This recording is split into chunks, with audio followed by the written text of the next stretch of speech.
વડોદરા મહાનગરપાલિકા દ્વારા વડોદરા શહેરની પવિત્ર વિશ્વામિત્રી નદીને જે ગંદી ગોબરી હતી એને શુદ્ધિકરણ કરવાના પ્લાન ચાલી રહ્યા છે।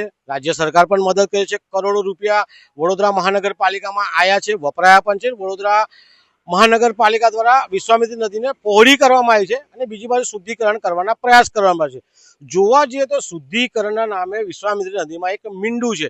ક્યાંક ને ક્યાંક જે પણ ડ્રેનેજ સિસ્ટમો છે એ પણ બગડી ગયેલી સિસ્ટમો છે। નવી સિસ્ટમો ઊભી કરવાની છે ત્યારે શુદ્ધ પાણી વિશ્વામિત્રી નદીમાં આવશે। હાલ આપણે જ્યાં ઊભા છે ત્યાં આગળ ગટરના પાણી, મળમૂત્રના પ્રદૂષિત પાણી વિશ્વામિત્રી નદીમાં જઈ રહ્યા છે। અહીંયા કોઈ એવો એસટીપી પ્લાન્ટ નથી કે અહીંયાથી ચોખ્ખું પાણી નદીમાં જઈ શકે।